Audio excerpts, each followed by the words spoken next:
ನಂದು 12 ದಿವಸದಲ್ಲೇ ನನ್ ರಿಸಲ್ಟ್ ಸಿಕ್ಕ್ಯದ. ತುಂಬಾ ಧನ್ಯವಾದಗಳು. ನಮಸ್ತೆ. ನಿಮ್ಮ ಹೆಸರು?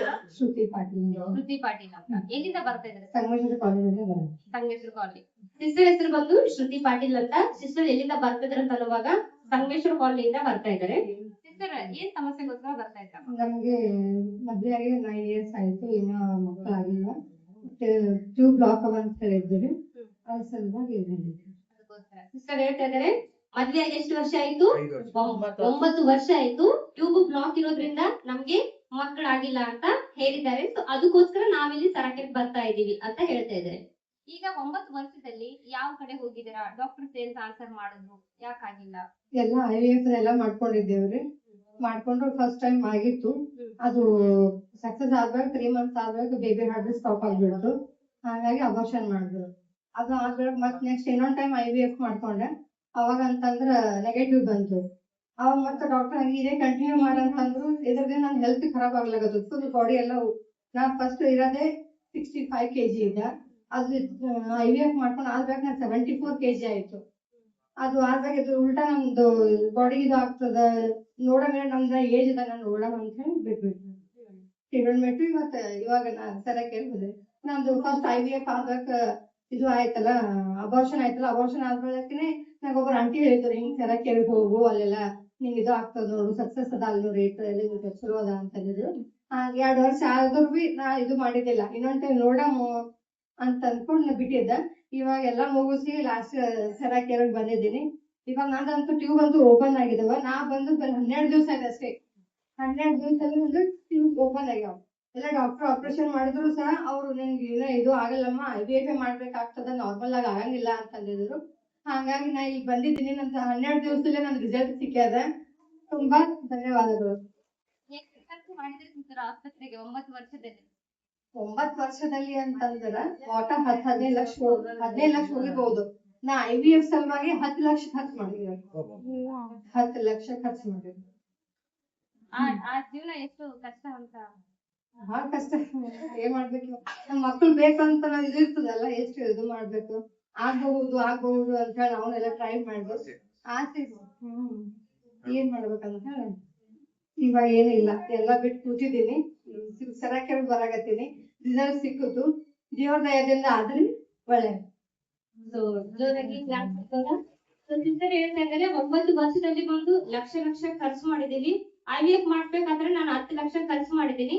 ಮಾಡಿಸ್ಕೊಂಡ್ರು ಕೂಡ ಮುಂದೆ ಫ್ಯೂಚರ್ ಅಲ್ಲಿ ಯಾವ ರೀತಿ ಸಮಸ್ಯೆಗಳು ಬಂತು ಅಂದ್ರೆ ವೇಟ್ ಜಾಸ್ತಿ ಆಗೋದು, ಆ ಸಮಸ್ಯೆ ಆಯ್ತು, ಇನ್ನರ್ ಬಾಡಿ ವೀಕ್ ಆಯ್ತು, ಈ ಸಮಸ್ಯೆ ಆಯ್ತು, ಅದ್ರೂ ಕೂಡ ಸಮಸ್ಯೆ ಆಯ್ತು. ಲಾಸ್ಟ್ ಟೈಮ್ ಎಲ್ಲ ಬಂದು ಕನ್ಸೀವ್ ಆದ್ರೂ ಕೂಡ, ಪ್ರೆಗ್ನೆಂಟ್ ಆದ್ರೂ ಕೂಡ ಮಗುವಿಗೆ ಹಾರ್ಟ್ ಬೀಟ್ ಪ್ರಾಬ್ಲಮ್ ಅಂತ ಏನ್ ಮಾಡಿದ್ರು, ಅದು ಅಬೋರ್ಷನ್ ಕೂಡ ಮಾಡಿದ್ರು ಅಂತ ಹೇಳ್ತಾ ಇದ್ರೆ. ಒಂದು ಯೋಚನೆ ಮಾಡಿ, ಲಕ್ಷ ಸುರಿತಾ ಇದೀನಿ, ರಿಸಲ್ಟ್ ಏನಿದೆ? ರಿಸಲ್ಟ್ ಏನಿದೆ? ಜೀವನ ಬೇಕು ಅಂತಂತಂದ್ರೆ ಹೆಣ್ಮಕ್ಳು ಅಂದ್ಮೇಲೆ ಮಕ್ಕಳಂತೂ ಕಂಪಲ್ಸರಿ ಬೇಕೇ ಬೇಕು. ಇಲ್ಲ ಅಂತಂದ್ರೆ ಹೊರಗಡೆಯಿಂದ ವಿಷಯಗಳು ಕಿವಿಗೆ ತುಂಬಾ ಬರುತ್ತೆ. ಓಕೆನಾ? ಮಕ್ಕಳು ಬೇಕೇ ಬೇಕು ಅಂತ ಹೇಳ್ತಿದ್ರೆ. ಸಿಸ್ಟರ್ ಏನ್ ಮಾಡಿದ್ರೆ 9 ವರ್ಷದಲ್ಲಿ ಬಂದು ಲಕ್ಷಾಂತರ ರೂಪಾಯಿ ಖರ್ಚು ಮಾಡಿದ್ದಾರೆ. ಒನ್ ಟೈಮ್ ಅಲ್ಲಿನೇ 10 ಲಕ್ಷ ಖರ್ಚು ಮಾಡಿದ್ದಾರೆ. ಆದ್ರೂ ಕೂಡ ಅವರಿಗೆ ಕೊನೆಯದಾಗಿ ಸಿಕ್ಕಿರುವಂತ ವಿಷಯ ಯಾವುದು ಅಂತಂತಂದ್ರೆ ರಿಸಲ್ಟೇ ಇಲ್ಲ. ಓಕೆನಾ? ರಿಸಲ್ಟ್ ಇಲ್ಲ. ಸೊ ಅದಾದ ನಂತರ ಅವರಿಗೆ 2 years ಬ್ಯಾಕ್ ಅಲ್ಲಿನೇ ಬಂದು ಒಬ್ಬರ ಅಮ್ಮ ಹೇಳಿದ್ದಾರೆ, ಈ ತರ ಸರಕೆರಿದೆ, ಅಲ್ಲಿ ಹೋಗೋದ್ರಿಂದ ಸಮಸ್ಯೆಗಳೆಲ್ಲ ಕಡಿಮೆ ಆಗುತ್ತೆ ಅಂತ. ಅವ್ರೇನ್ ಮಾಡಿದ್ರು, ಇನ್ನೂ ಒಂದ್ ಸ್ವಲ್ಪ ದಿನ ನೋಡೋಣ ಅಂತ ವೇಟ್ ಮಾಡಿದ್ರು. ಇವಾಗ ಮತ್ತೆ ಕೊನೆಯದಾಗಿ ಸರಾಕೆರೆ ಬಂದಿದ್ದಾರೆ. ಸರಾಕೆರೆಯಲ್ಲಿ ಎಷ್ಟು ದಿನ ಥೆರಪಿ ಮಾಡಿದ್ರಪ್ಪ? ಎಷ್ಟು ದಿನ? 12 ದಿನ ಥೆರಪಿ ಮಾಡಿದ್ದಾರೆ. ಇದು ಸಿಸ್ಟರ್ದು ಫಸ್ಟ್ ರಿಪೋರ್ಟ್. 12 ದಿನ ಥೆರಪಿ ಮಾಡಿದ ನಂತರ ಮತ್ತೆ ಅವರು ಸ್ಕ್ಯಾನಿಂಗ್ ನ ಮಾಡಿಸಿದ್ದಾರೆ. ಟ್ಯೂಬ್ ಬ್ಲಾಕ್ ಆಗಿರೋದು ಏನಾಗಿದೆ, ಇವಾಗ 12 ದಿನ ಥೆರಪಿಯಲ್ಲಿ ಓಪನ್ ಆಗಿದೆ ಅಂತ ಹೇಳಿದ್ದಾರೆ. ತುಂಬಾ ಖುಷಿ ಆಗಿದೆ. ತುಂಬಾ ಖುಷಿ ಆಗ್ತಾ ಇದೆ. ಇವಾಗ ಬರುವಂತ ಅಪ್ಪಮ್ಮಂದ್ರಿಗೆಲ್ಲ ಡೌಟ್ ಇರುತ್ತಲ್ವಾ? ಇಲ್ಲ, ದಿನ ಬರಬೇಕು, ದಿನ ಬಂದು ನಾವು ಥೆರಪಿ ತಗೋಬೇಕು. ತಗೊಂಡ್ರೆ ನಮ್ಮ ಆರೋಗ್ಯಕ್ಕೆ ಎಲ್ಲ ಒಳ್ಳೆಯದು. ದಿನ ಬಂದು ತಗೋಬೇಕು. ಈಗ ಅಲ್ಲಿ ಲಕ್ಷ ಖರ್ಚು ಮಾಡಿದ್ರಲ್ವಾ, ಸರಕೆರೆಯಲ್ಲಿ ಎಷ್ಟು ಲಕ್ಷ ಖರ್ಚು ಮಾಡಿಲ್ಲ? 1 ರೂಪಾಯಿ ಖರ್ಚು ಮಾಡಿಲ್ಲ. ಹೋಗೋದು ಬರೋದು ಅಷ್ಟೇ. ಬರುವಂತ ಒಳಗಡೆ ಬಂದು ಯಾವ್ಯಾವ ತರ ಟ್ರೀಟ್ಮೆಂಟ್ ಕೊಡ್ತಾರೆ? ಅಲ್ಲಿ ನಾವು ಕೊಟ್ಟಿದ್ವಿ, ಬೆಡ್ ಕೊಟ್ಟಿದ್ವಿ.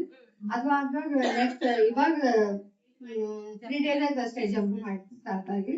ಜಂಬು ಮ್ಯಾಟ್ ಒಂದ್ ಡೇ ಇದು ಮಾಡ್ಕೊಂಡು ನೆಕ್ಸ್ಟ್ ಡೇನೆ ಅಲ್ಲ ಇದಕ್ ಹೋಗಿದ್ದೆ. ಅವಾಗ ನಂಗೆ ರಿಸಲ್ಟ್ಸ್ ಜೋರಾಗಿ ಹಾಕೋದಕ್ಕಿಲ್ಲ. ಜಂಬು ಮ್ಯಾಟ್ಗೆ ಸಿಸ್ಟರ್ ಹೇಗ್ ಥೆರಪಿ ಕೊಟ್ಟಿದ್ದಾರೆ ಅಂತ ಇವಾಗ 10 ಡೇಸ್ ಬಂದು ನನಗೆ ನಾರ್ಮಲ್ ಟ್ರೀಟ್ಮೆಂಟ್ ನ ಕೊಟ್ಟಿದ್ದಾರೆ. 10 ಡೇಸ್ ನಾರ್ಮಲ್ ಟ್ರೀಟ್ಮೆಂಟ್ ಆದ ನಂತರ ಸ್ಪೆಷಲ್ ಥೆರಪಿಗೆ ಆಡ್ ಮಾಡಿದ್ದಾರೆ. ಸ್ಪೆಷಲ್ ಥೆರಪಿಯಲ್ಲಿ ಚಂಬು ಮ್ಯಾಟ್ ಥೆರಪಿನ ಕೊಟ್ಟಿದ್ದಾರೆ. ಚಂಬು ಮ್ಯಾಟ್ ಥೆರಪಿ ಆದ ನೆಕ್ಸ್ಟ್ ಡೇನೆ ನಾನು ಸ್ಕ್ಯಾನಿಂಗ್ ಹೋಗಿದ್ದೀನಿ. ಸೊ ಅವಾಗ ನನಗೆ ಏನಾಗಿದೆ, ಟ್ಯೂಬ್ ಒಂದು ಓಪನ್ ಆಗಿದೆ, ನನ್ನ ರಿಸಲ್ಟ್ ಬಂದು ನಾರ್ಮಲ್ ಇದೆ ಅಂತ ಹೇಳ್ತಾ ಇದ್ದಾರೆ. ಸ್ಟೀಮ್ ಥೆರಪಿ ಮಾಡಿದ್ದೀರಾ? ಸ್ಟೀಮ್ ಥೆರಪಿ ಮಾಡಿದ್ದೆ. ನಾನು 2 ಸಲ ತಗೊಂಡಿದ್ದೆ ಅಷ್ಟೇ. ಅವಾಗ ಟೈಮ್ ಇರ್ಲಿಲ್ಲ, ಓಕೆ, ಹಾಗಾಗಿ 2 ಸಲ ತಗೊಂಡಿದ್ದೆ. ಇವಾಗ ಅಂತೂ ದಿನ ಕೊಡೋದು. ದಿನ ಕೊಡ್ತಾ ಇದ್ದಾರೆ. ಇಲ್ಲಿ ಬರುವಂತ ಎಲ್ಲಾ ಅಮ್ಮಂದ್ರಿಗೆ ನಂಬಿಕೆ ಕೊಡ್ತೀರಾ? 100% ಕೊಡ್ತೀನಿ. ನಂದಂತೂ ಕೊಟ್ಟಿದ್ದೀನಿ. ಇದು ಮೊಳಕಾಲ್ ಬ್ಯಾನಿ ಅಂತೂ ಇವಕ್ಕೆಲ್ಲ ಅಂತೂ ರಿಸಲ್ಟ್ ಇರ್ತದೆ. ಅದು ಒಳಗಿನ ಬಾಡೀಸ್ ಅಂತ ಇದು ವರ್ಕ್ ಆಗತ್ತಲ್ಲ ಅನ್ಬೇಕು. ಇದಕ್ಕೂ ನಾವು ನಂಬಲೇಬೇಕು. ನಂಬಿಕೆ ಕೊಡ್ತೀರಾ? ನಂಬಿಕೆ. Thank you sister, thank you so much. ಹಾಗೆ ಗುಡ್ ನ್ಯೂಸ್ ಕೂಡ ಕೊಡ್ತಾರೆ. ಸೊ ಅದು ನಂಬಿಕೆ ನಮ್ಗೂ ಕೂಡ ಇದೆ. ದೇವ್ರನ್ನು ಕೂಡ ನಿಮ್ಗೆ ಮಕ್ಕಮ್ಮನ ಕಡೆಯಿಂದ ಕೂಡ ಆಶೀರ್ವಾದ.